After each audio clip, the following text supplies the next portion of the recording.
A stranger at the bus stop said, "Your wife's at the motel every Tuesday." Then vanished. I said thanks. When I showed up Tuesday and found her book club was actually 6 affairs, the stranger became my divorce witness.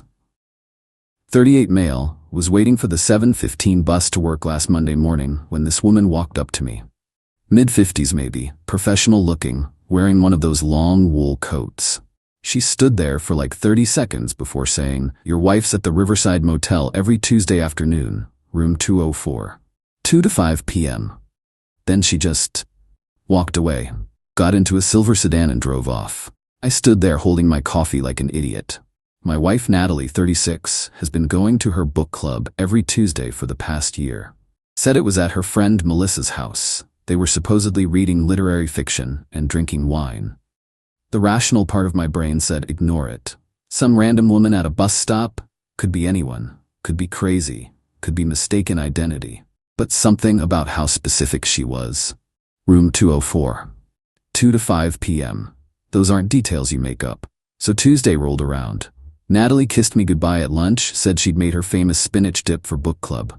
I watched her drive away in her blue Honda, then called in sick to work. The Riverside Motel is one of those places that rents by the hour, but tries to look respectable. You know the type. I parked across the street at 1:45 p.m. and waited. 2:07 p.m. Natalie's Honda pulls in. She parks, goes to room 204, doesn't even stop at the office. She has a key. 2:09 p.m. A white BMW pulls up. Out steps Bradley, her coworker from the marketing firm, the one she said was such a bore at office parties. 2:30 m. A pickup truck. Gary, our neighbor's landscaper, the one who's been doing our yard for 3 years. A Tesla. Dr. Morrison, our goddamn dentist. I've been going to him for 5 years. Another sedan. Jeremy, her personal trainer from the gym. A motorcycle. Couldn't see the face through the helmet, but the bike looked familiar. An Uber dropped someone off. Mitchell, her ex from college who randomly moved back to town last year. 6 men, in the span of an hour, all walking into room 204 like they owned the place. I sat in my car for another hour, taking photos with my phone. Around 4 p.m., they started filtering out, one by one, spaced about 10 minutes apart. Natalie left last at 4:58 p.m., hair slightly messed up despite obviously trying to fix it. When she got home that evening, she was all smiles. Book club was amazing. We're reading this incredible novel about female empowerment. You'd hate it. She laughed and kissed my cheek. Made dinner like nothing happened. Asked about my day at work. I said it was fine. Boring. The usual. I've spent the last 5 days going through finances, finding a lawyer, and trying to figure out what the hell I'm supposed to do with this information. But first, I need to find that woman from the bus stop. Because whoever she is, she knew, and I need to know why she told me. We'll update when I know more. Update 1. Well, the last 2 weeks have been educational. First things first, I found bus stop lady. Turns out she's Denise, the wife of Mitchell, Natalie's ex from college. She'd been following her husband after getting suspicious about his Tuesday client meetings. When she figured out what was happening at the motel, she started doing some digging. Found out about the others, found out about me. Decided I deserved to know. I wasn't gonna say anything, she told me over coffee. But then I saw you at that bus stop, looking so normal, so unaware, and I thought about how I wished someone had told me sooner. Denise had photos, videos. She'd been documenting everything for her own divorce. She agreed to share them with my lawyer and testify if needed. Now about that motel room situation, because I know you're all wondering WTF was going on in there. I wondered too. So Tuesday rolled around again, and this time I did something probably stupid but necessary. I booked room 203, right next door. The walls in that place are thin. And what I heard, well, it wasn't what I expected. They were playing D&D, I shit you not. My wife was running a goddamn Dungeons & Dragons campaign for her 6 affair partners. I could hear her doing voices, rolling dice, describing dragon attacks, the whole 9 yards. But between the dragon slaying and treasure hunting, there were other activities. Lots of other activities. Apparently, she'd created this whole fantasy world where she was some sort of queen and they were all her knights or whatever. The role-playing extended beyond the game, if you catch my drift. I recorded everything. 3 hours of the wildest mix of nerdy game talk and sounds I never wanted to hear my wife make. My lawyer said it was admissible in our state since I was a legal occupant of the neighboring room. When I got home that night, Natalie was in the kitchen making her post-book club smoothie. I watched her hum while she chopped fruit, completely oblivious. "How was book club?" I asked. "Oh, fantastic. We had such a deep discussion about character development, really intellectually stimulating." I almost laughed. Almost. Filed for divorce the next morning, had her served at work Friday afternoon. The papers were delivered right in front of Bradley, her Tuesday afternoon night. The look on both their faces was chef's kiss. But here's where Natalie's entitlement really started to shine. She came home furious. Not ashamed, not apologetic. Furious. "How dare you embarrass me at work like that? Do you have any idea how this looks?" I just stared at her.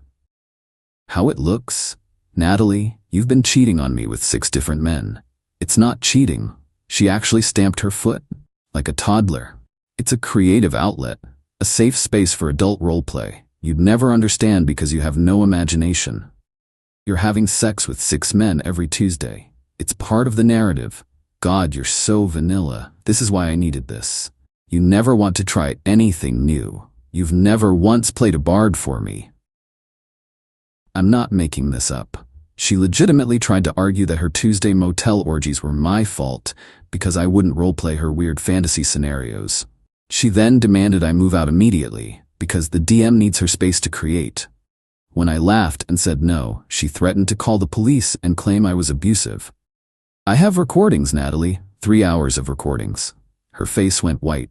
You what?" "Room 203. Thin walls. Really thin walls." That's when she started the bargaining. Then the tears, then the anger again. Then more bargaining. It was like watching someone speedrun the stages of grief. But the entitlement didn't stop there. Oh no. She sent me a formal list of demands for the divorce. 1. The house, because it's where I host game night. 2. Alimony to maintain her creative lifestyle. 3. Half my 401k for the good car. 5. A written apology for violating her privacy.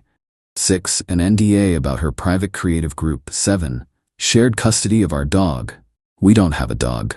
My lawyer actually laughed when he read it, said it was the most delusional list he'd seen in 30 years of practice.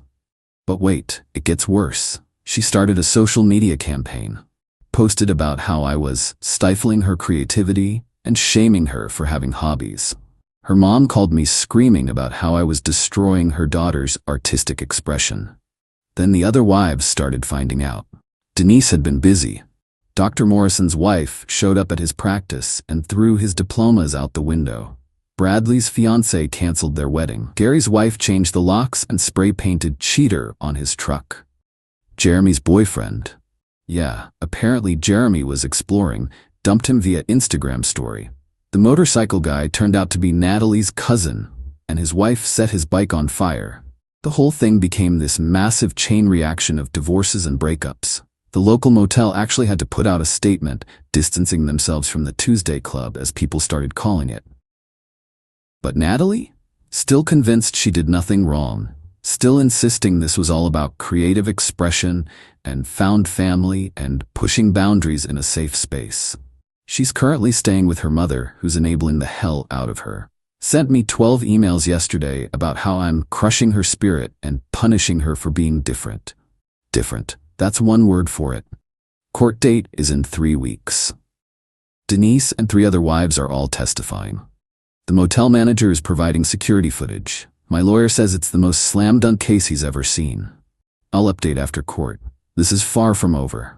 Final update. Court was an experience. Natalie showed up in a full Renaissance fair costume. I'm talking corset, flowing skirts, a goddamn tiara. Her lawyer looked like he wanted to sink into the floor. She'd also brought her character sheets as evidence. Tried to argue that the entire Tuesday arrangement was a performance art piece exploring the boundaries of modern relationships through medieval fantasy paradigms. She actually said that. Out loud. To a judge. The judge, a woman in her 60s who looked like she'd seen everything, just stared at Natalie over her glasses. "Ma'am, are you trying to tell me that adultery is performance art?" "It's not adultery. It's collaborative storytelling with intimate elements." Even her own lawyer looked done at that point. Denise testified first, brought photos, videos, timestamps. The other wives followed. The motel manager brought security footage showing all 7 of them entering the room. My recordings were played, privately, thank God. But the real kicker? Remember how I mentioned the motorcycle guy was her cousin? Well, turns out that little detail made things very interesting. His wife didn't just testify about the affair. She revealed that Natalie had been bragging about her kingdom in family group chats. Family group chats. She'd been sending her cousins and siblings updates about her quests and noble knights. Everyone thought she was just really into some online game, until cousin's wife connected the dots and realized the Sir Garrett the Bold Natalie kept mentioning was her actual husband. The texts were submitted as evidence. Choice quotes include, "Conquered another realm today. The queen remains undefeated. My knights fought valiantly for my favor. Bradley the persistent earned extra rewards. Emergency quest meeting needed Tuesday. The kingdom has urgent needs." Her family was there, in court, reading these. Her dad walked out. Her sister started crying. Her mom just kept muttering its creative expression over and over like a broken record. Then came Natalie's turn to speak. And holy hell, the entitlement. She accused me of emotional terrorism for exposing her found family. Said I was threatened by her power and couldn't handle a woman with imagination. Claimed the motel was her sacred creative space and I'd violated the sanctity of artistic expression. She demanded full ownership of the house as compensation for creative damages, lifetime alimony because I'd ruined her reputation in the creative community. A public apology in the newspaper. Damages for intentional infliction of emotional distress. Custody of the dog we still don't have. She insisted we'd agreed to get one. Her grandmother's ring back. We pawned it 2 years ago together for car repairs. The judge looked at my lawyer. My lawyer shrugged. The judge looked at her lawyer. Her lawyer was checking his phone, probably looking for new jobs. The ruling was swift. Divorce granted on grounds of adultery, no alimony, at-fault state baby, house to be sold, proceeds split after mortgage paid, she keeps her car, I keep mine, she pays my legal fees, restraining order granted. Oh yeah, she'd started showing up at my work in costume. But Natalie wasn't done. As we're leaving court, she stands up and yells, "You'll regret this. My knights will avenge their queen." Security had to escort her out. The aftermath was spectacular. The Tuesday Club completely imploded. Dr. Morrison lost his practice. Bradley got fired when more coworkers came forward about his inappropriate fantasy talk at work. Gary's landscaping business tanked. Jeremy moved to another state. Mitchell's still dealing with his divorce. The cousin, man, that whole family situation is destroyed. Natalie tried to start a GoFundMe for artists persecuted for unconventional expression. It raised $37. From her mom. She's been posting increasingly unhinged things on social media. Created a whole web series about a queen in exile. Posted videos of herself doing monologues about small-minded peasants who fear powerful women. Started a podcast called The Dungeon Master's Lament that has 3 subscribers. Last week, she sent me a formal invitation to witness her triumphant return to the kingdom. It was for a LARP event in the park. I didn't go, but apparently she showed up, declared herself queen of the playground, and tried to knight random joggers. Someone called the cops. Her mom finally stopped enabling her after that. Told her to get therapy and a job. As for me, I'm doing okay. Therapy helps. Sold the house, got a nice apartment downtown. Joined a bowling league. 0 roleplay involved. Started dating a nice woman from work who thinks D&D is that game with the weird dice, and that's perfectly fine with me. Denise and I are friends now. We have coffee sometimes and laugh about the absolute insanity of it all. She's doing great too. Got the house, the BMW, and Mitchell's 401k in her divorce. The motel put up a plaque in room 204, home of the infamous Tuesday Club. They've turned it into a weird tourist attraction. People actually book it for bachelor parties now. Capitalism, am I right? And that bus stop? I still take the 7:15 every morning. Sometimes I see other regulars and we nod, that knowing nod of people who witnessed absolutely batshit drama go down. There's a weird comfort in that. Oh, and Natalie's latest? She sent me a bill for emotional labor and creative consulting fees for the stories I stole from her life. My lawyer says to keep it for the harassment file. Some people never learn. But hey, at least I know what she's doing on Tuesdays now. Applying for jobs, hopefully. Thanks for following this wild ride, Reddit. Remember, if a stranger at a bus stop gives you oddly specific information about your spouse, maybe listen. And if your partner says they're at book club, maybe ask which book. Stay sane out there. My girlfriend said, "Your past is too messy, you're damaged goods." I said, "Maybe so." But when she found out what I'd done with that past, she couldn't stop crying. Original post 29 male, just packed up the last photo from my desk. The one of me and Leah, 27, at her sister's wedding. Thought we'd have our own wedding photos up there someday. Funny how wrong you can be about someone. We'd been together 2 years, met through a dating app, hit it off immediately. She was everything I thought I wanted. College educated, good family, stable job in PR. The kind of girl who had her life together. The kind who'd never eaten cereal for dinner 3 nights straight because groceries meant no bus fare. I was upfront about my past from date 3. Grew up rough. Mom struggled with addiction, dad wasn't around. Bounced between relatives and foster homes from 8 to 18. Dropped out of high school at 16 to work. Got my GED at 19. Worked construction, warehouses, whatever, paid. But I also told her how I'd changed things. Got into community college at 22. Transferred to state school, graduated with a degree in social work. Now I'm a counselor at a youth center, specifically working with at-risk teens.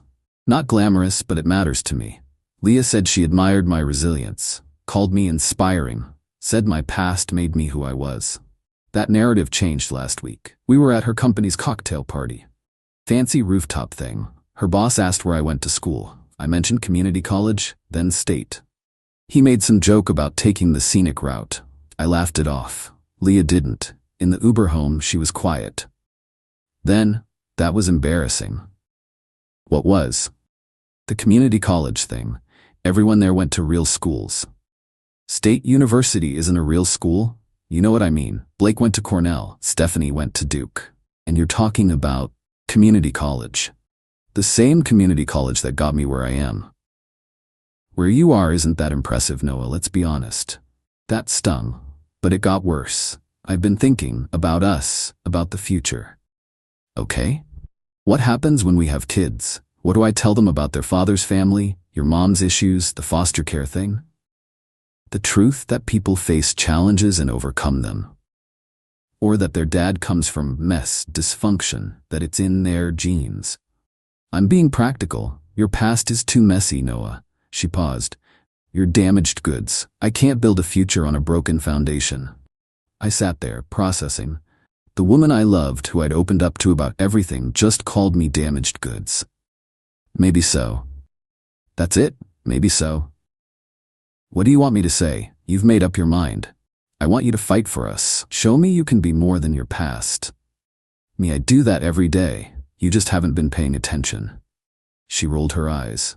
Your little job at the youth center? Please. You could be making real money, having real influence, if you weren't so stuck on giving back to kids who'll probably end up just like their parents anyway. That's when I knew we were done. Those kids? One of them is going to be a doctor. Another just got a full ride to college. But you're right. I'm too focused on my messy past. Don't be dramatic. I'm trying to help you see reality. Me, reality. Got it.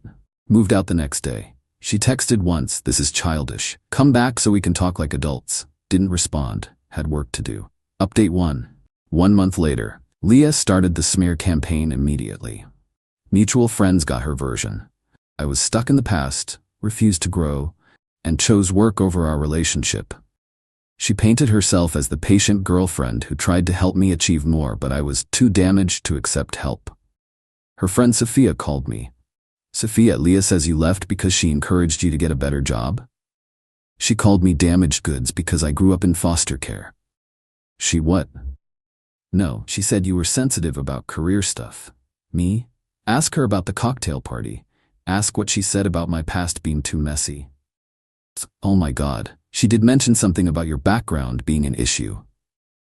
Word got around. Some people sided with her, the ones who thought I should be more ambitious anyway. Others were appalled. I didn't engage in the drama. Had other things happening. See, what Leah never bothered to learn about my little job was that I'd been working on something bigger. For 3 years, I'd been developing a mentorship program, connecting former foster kids who'd made it with current teens in the system. Nothing fancy at first, just me and some friends who'd aged out, meeting with kids, sharing experiences. But it grew, got a small grant, then a bigger one.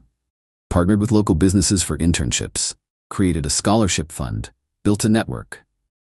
The week after we broke up, I got the call I'd been waiting for. Major foundation wanted to fund us, like properly fund us.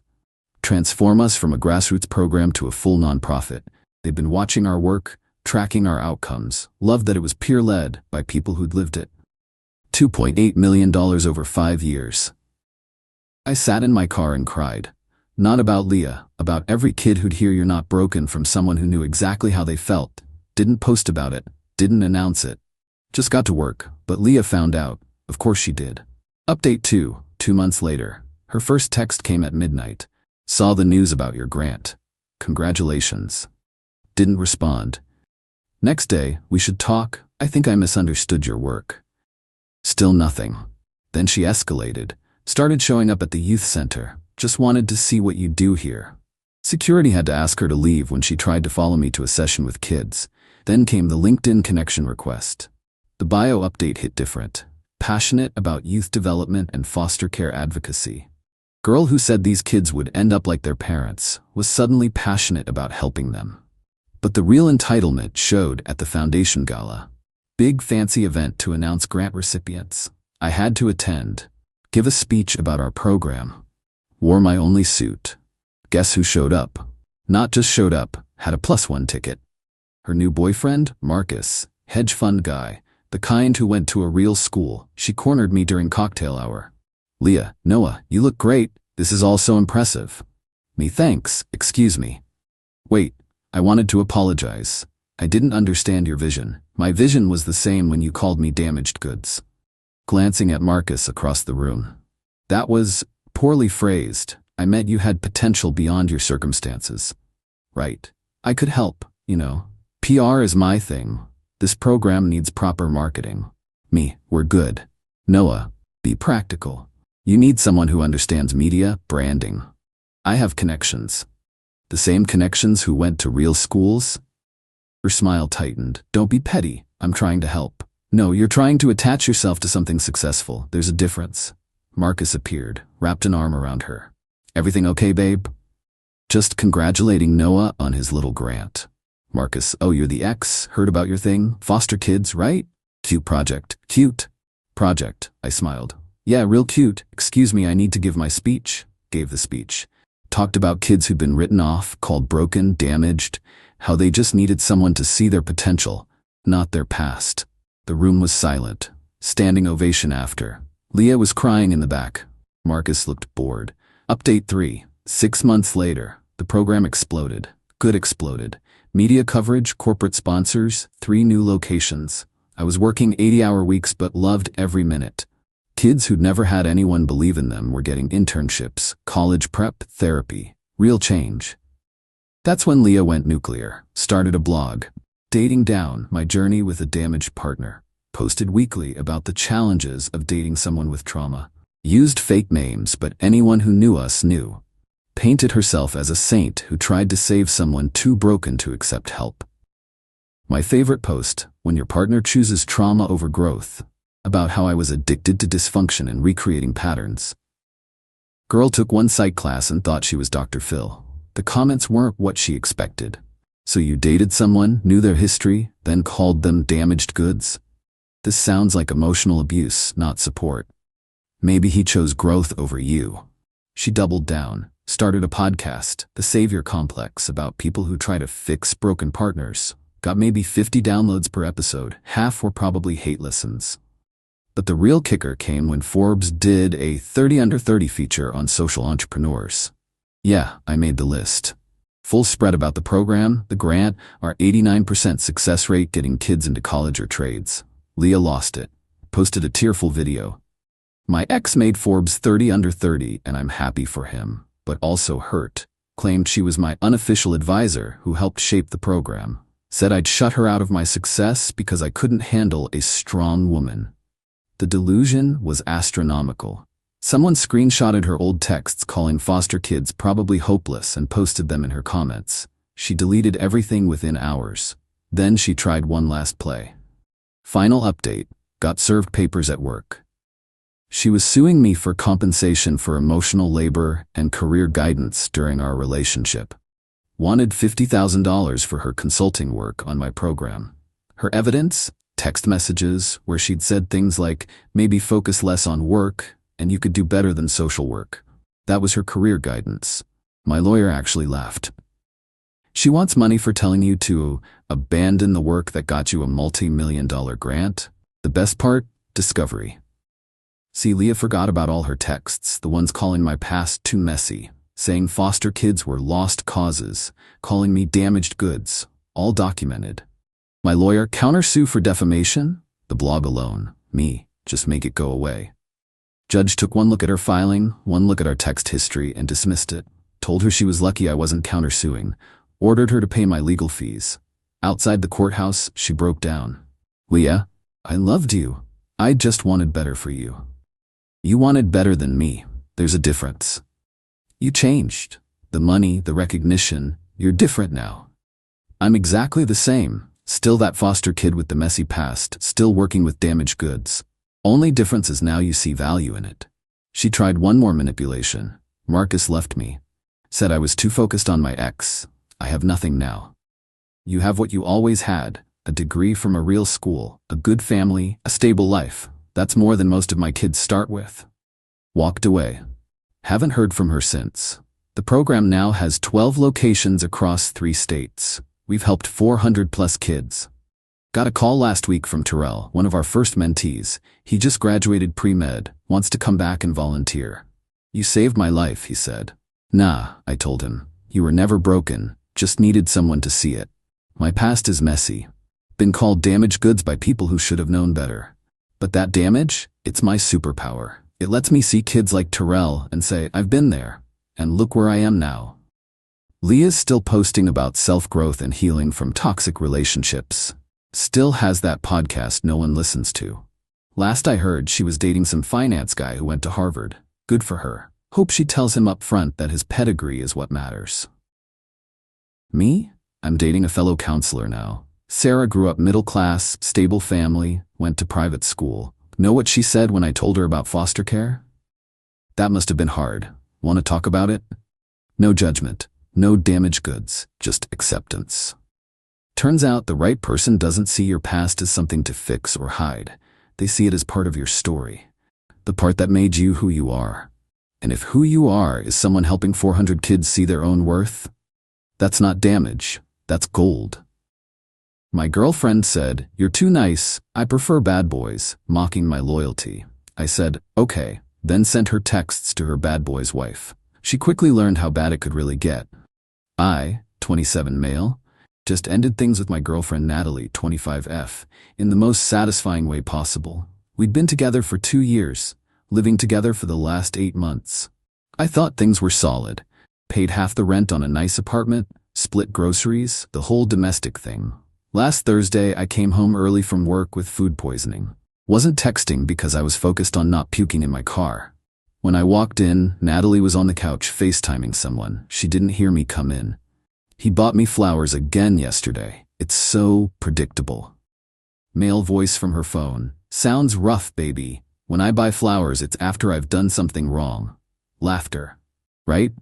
Like, where's the excitement? Where's the passion? He's just so nice all the time, it's boring. Good thing you got me then. Tuesday was incredible. When can I see you again? Wife's got book club Friday night. Come over around 8. Wife. I backed out quietly, went to my car and sat there processing. Natalie was cheating with a married man while mocking me for being loyal, nice. Drove around for an hour, came back, acted normal. She asked about my day, kissed me hello. I kept it together. Mentioned I felt sick, went to bed early. Friday morning while she showered, I did something I'd never done before. Looked through her phone. I know, but wife kept echoing in my head.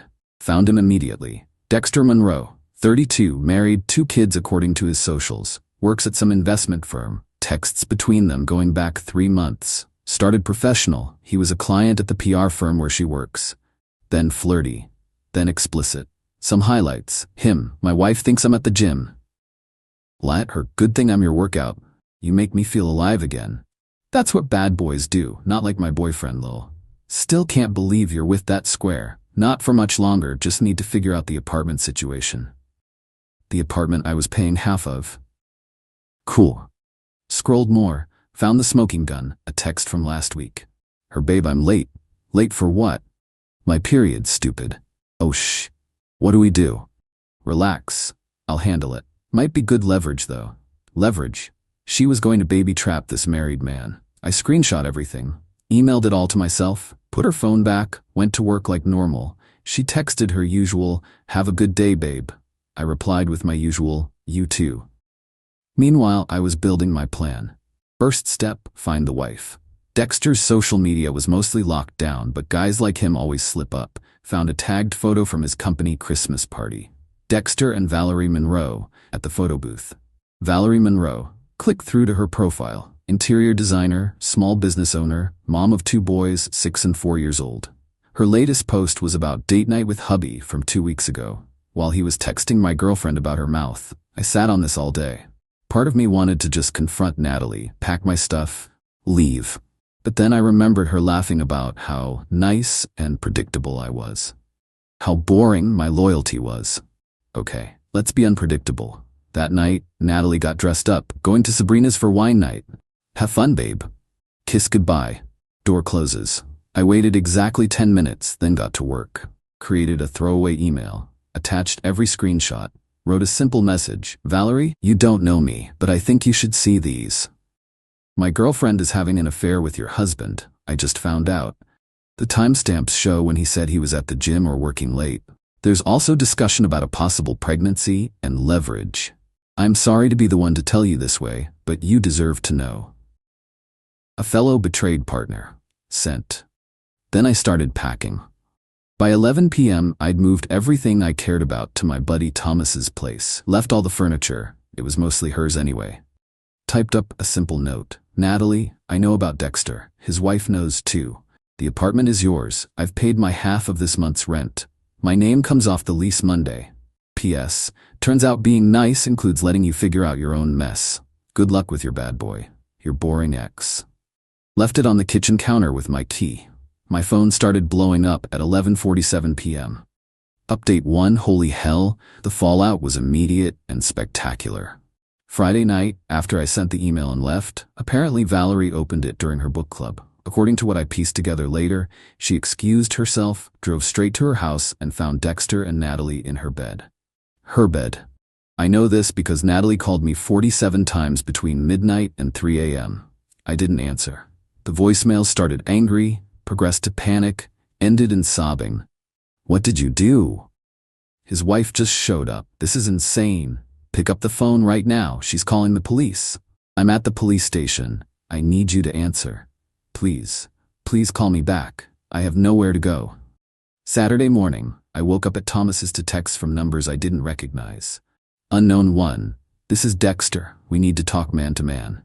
Unknown 2. Hi, this is Valerie Monroe. Thank you for telling me. Can we talk? I responded to Valerie. Of course. Right, I'm sorry you're going through this.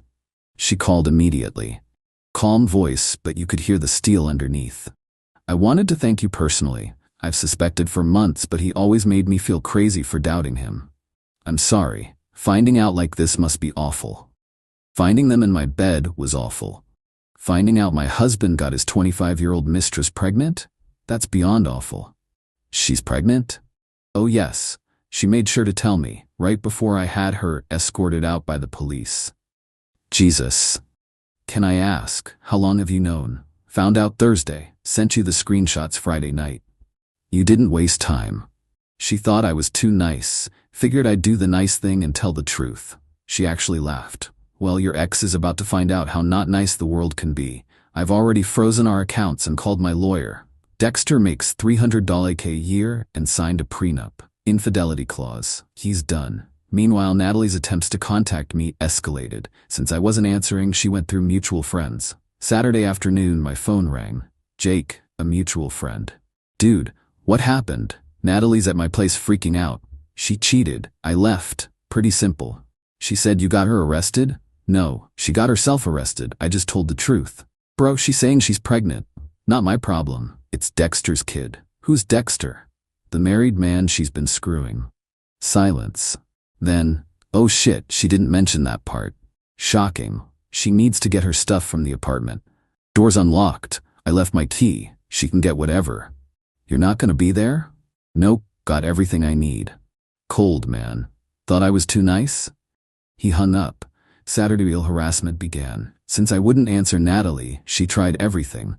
Made a fake Instagram to DM me, emailed my work address, called my mother who told her to kick rocks, showed up at Thomas's apartment. That last one was fun. Thomas answered the door.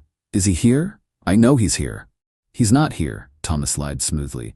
I'm pregnant. He can't just abandon me. Sounds like a you problem. This is all a misunderstanding. If I could just explain. Explain what? How you tripped and fell on another man's decay. She started crying. Loud, dramatic sobs. Neighbors came out. Someone threatened to call the cops. She left. Sunday brought new developments. Dexter's wife Valerie texted, "My lawyer would like to speak with you about the screenshots. Would you be willing to provide a sworn statement?" Absolutely. Also, thought you should know, the pregnancy appears to be a lie. She admitted under pressure that she was just late, not actually pregnant, was trying to trap him. Of course she was. Then Dexter himself showed up at Thomas's place. Different approach than Natalie. All business, bro. We need to squash this, he said when Thomas answered. I came to the door. Nothing to squash. Look, I'll pay you. $50K to delete everything and tell my wife you made it up. Your wife already has everything, also saw them in her bed, so $100K. Dude, your wife knows, it's over. You ruined my life. No, you ruined your life. I just CC'd your wife on the memo. He stepped forward aggressive like. Thomas, who boxes for fun, stepped between us. Time to go, homie. Dexter left, but not before. You have no idea who you're messing with. A middle manager having a midlife crisis? I'm terrified. Monday morning came with consequences for everyone. I went to the leasing office first thing, removed myself from the apartment lease. The manager, Sharon, was confused. Usually both parties need to agree. Here's the thing, Sharon. My ex was using the apartment for prostitution. What? Not professionally, but she was sleeping with a married man there. His wife caught them Friday and police were involved. I can't be associated with that. It wasn't technically prostitution, but the threat of police reports and drama was enough. Sharon agreed to expedite my removal. Meanwhile, Natalie was learning about real consequences. Her job at the PR firm? Gone. Turns out sleeping with clients is frowned upon. Especially married ones. Especially when their wives are also clients. Valerie's interior design business used the same firm. She texted from a new number. I got fired because of you. You got fired because you slept with a client. You didn't have to tell anyone. I didn't. His wife probably did when she called your boss. I'm going to be evicted. I can't afford the apartment alone. Should have thought of that before needing a bad boy. I hate you. K. But the best part came Tuesday afternoon. Valerie called again. Wanted to update you. My husband is being served divorce papers today. Also, your ex is being sued. Sued? Alienation of affection. It's still recognized in our state. My lawyer says the texts where she discusses leverage and admits to knowing he was married make it a slam dunk. Wow. She's looking at significant damages, especially since she discussed intentionally getting pregnant to extort him. Holy shit. Play stupid games. Win stupid prizes. We actually laughed. Final update. The complete destruction of Natalie's life has been something to witness. First, the lawsuit. Valerie wasn't playing. Alienation of affection suit filed for $500K. Natalie hired some bargain lawyer who told her to settle.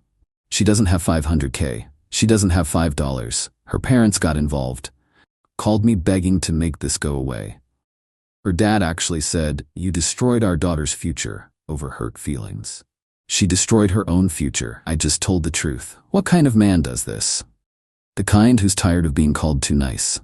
They hung up on me. The apartment situation resolved itself. Natalie couldn't afford it alone, tried to find a roommate, but word had gotten around. Nobody wanted to live with the woman who brought cops to the building at midnight. She broke the lease, lost her deposit, and moved back with her parents. Dexter's life imploded even harder. Valerie took him for everything. House, cars, savings. Kids live with her. He pays massive child support and alimony. Best part? His company fired him for reputation damage. Apparently having your mistress sued by your wife is bad for business. He texted me one more time. I hope you're happy. Ecstatic, actually. Last I heard, he's living in a studio apartment driving Uber. But Natalie wasn't done being entitled. Last week, she tried one final play. Showed up at my work with a whole sob story for reception. I need to speak with him. It's a medical emergency. Security called me. I came down but didn't let her past the lobby. She looked rough, like really rough. Designer clothes replaced with sweats, perfect makeup gone, hair in a messy ponytail. What medical emergency? I'm pregnant. For real this time. Congrats, Dexter must be thrilled. It's yours, I laughed, actually burst out laughing. Security looked concerned. Natalie, we haven't slept together in over a month. You were too busy with your bad boy, remember, every Tuesday and Friday? We had sex 3 weeks ago. No, we didn't. I was at a conference 3 weeks ago, in another state, with receipts and witnesses. Her face crumbled. The pregnancy was real, just not mine. Please help. I need. Dexter won't answer. My parents are disgusted. I lost my job, my apartment, everything. And I'm sorry, okay? I'm sorry I said you were boring. I'm sorry I cheated. You're sorry you got caught. Please. I'm pregnant and alone and being sued. Have some compassion. I did have compassion. You thought it was boring. So you destroyed my life? I sent some texts to a wife who deserved the truth. Everything else? That was all you and Dexter making bad choices. You're a monster. No, I'm nice. Nice enough to tell the truth. Nice enough to leave quietly. Nice enough to not make your life harder than you already have. But not nice enough to save you from your own consequences. Security stepped forward. Ma'am, time to go. She left screaming about lawsuits and revenge. Security banned her from the building. That was a week ago. Yesterday I got one final update from Valerie. She settled the alienation suit for $50 plus, Natalie signing an NDA. Natalie's parents paid it to make everything go away.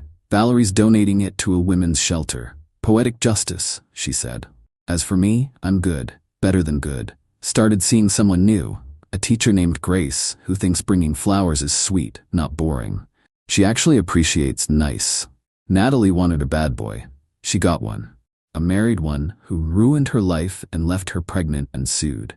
Meanwhile, her too nice boyfriend just told the truth and walked away.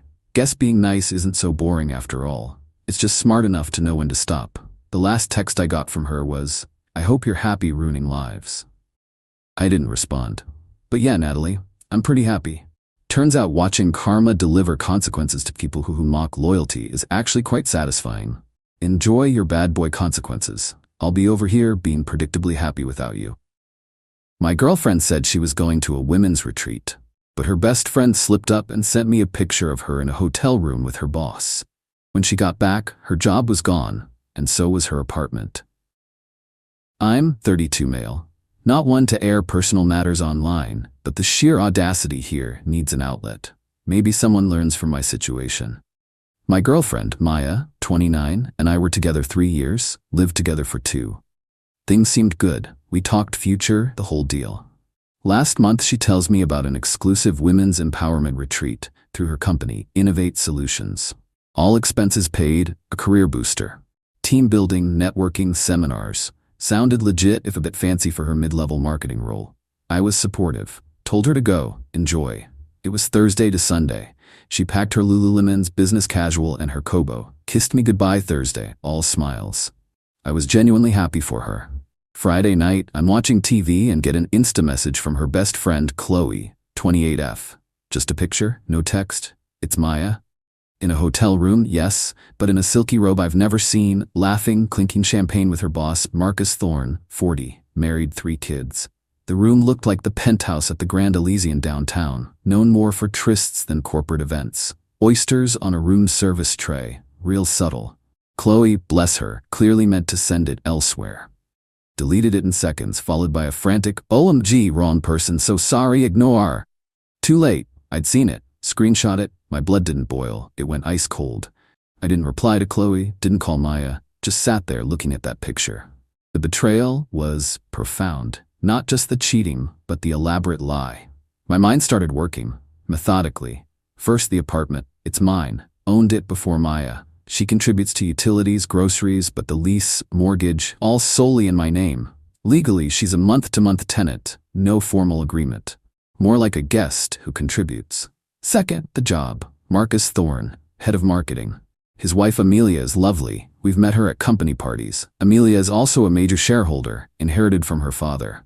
Maya once complained Marcus got his job through his wife's family connections. Interesting. Didn't sleep much. Not raging. Planning. Maya was due back Sunday evening. I had work to do. This won't be a screaming match. It'll be a series of consequences. She built this. I'm just helping her see it through. Updates to follow. Update 1, Sunday evening, 7 p.m. Maya waltzes in, refreshed from her amazing retreat. Full of stories about speakers and bonding, even brought me a keychain with the fake retreat logo. The audacity was stunning. I let her unpack, chatter, offered her water, wanted her settled. Then, on the sofa. Calmly. Me, how was Marcus? Mounds? Confused. Marcus, he wasn't there. It was a women's retreat. Why? Me, odd, because Qley sent me this. I airplayed the screenshot to the TV. Her, Marcus, champagne, oysters, penthouse. Full HD. Her face went corpse gray. Stammering. What? Qley sent that? Why? Mistake, I guess. Fortunate for me. So the women's empowerment retreat was a romantic getaway with your married boss? The denial was pathetic. Not what it looks like. Just talking. Mentoring me. In a silk robe, with oysters, right? Then tears, pleading. Liam, I'm so sorry, a mistake. It meant nothing. Standard script. She tried to touch my arm. I moved. Me, save it, Maya. The trust is gone. Completely. There are consequences. Consequences? I said I was sorry. What more do you want? Her voice edged with that initial flicker of entitlement. For starters, you need to move out. Our arrangement here is over. Waterworks now, angry, indignant. Move out? You can't be serious. Where will I go? You can't just kick me out. Me, actually I can. This is my apartment. You're a guest. Welcome expired. You have 7 days from today to pack your things and leave. 7 days? That's unreasonable. I can't find a place. You're being cruel. After everything we've shared? Should have thought of everything we've shared before sharing a suite with Marcus. 7 days. And don't try to take anything that isn't unequivocally yours. I have a good memory. She stared, fury and panic in her eyes. Grabbed her phone. I'm calling Qley. She'll sort you out. I shrugged. Go ahead. She stormed to the bedroom, muffled shouting. Good. Let Qley understand the mess. Marcus, my plan for him is in motion. Drafted a professional email Saturday. More on that next. She's giving me the silent treatment. With loud, theatrical sighs from the spare room, she tried our bed. I took my pillow to the couch. The nerve. The entitlement is strong. She thinks tears should fix it. No idea what's coming job-wise. Update 2. It's been a week. Maya's 7 days are up tomorrow. The apartment, Arctic silence, and her increasingly desperate, entitled manipulations. Qley texted me after Maya's call. Liam, Maya's really upset. Kicking her out is harsh. Can't you talk? She's remorseful. I replied. Qley, your slip-up doesn't give you a vote. She made her bed, now she needs a new one. Remorseful is a strong word for someone who still thinks this is my fault for overreacting. No reply. Maya's tactics this week. Tearful apologies. Daily. Cornering me, crying, biggest mistake. Marcus meant nothing. She was confused. My reply. Trust is gone, Maya. Find a new place. Guilt trips. After everything I've done? Throw 3 years away over one mistake? One elaborate, premeditated mistake, yes. Blame game. Apparently, I hadn't paid her enough attention, so she sought validation elsewhere. My fault, she screwed her boss. Indeed. Property grabs. Tried claiming my stuff. Grandmother's lamp? Thought you said I could have it. My Breville espresso machine? I use it every day. Showed old bank statements. She pouted. The job front. This is where it gets interesting. Saturday morning before Maya returned, I compiled a package. It included printout of Qley's photo. Confirmation of the Grand Elysian's penthouse suite booking details for that weekend, charged to Marcus's corporate card under Client Entertainment. A contact with deep knowledge of the hotel's booking patterns for corporate clients had provided enough verifiable detail about Marcus's usual practices that a specific, Anonymous query to the hotel's own compliance department easily confirmed the specifics.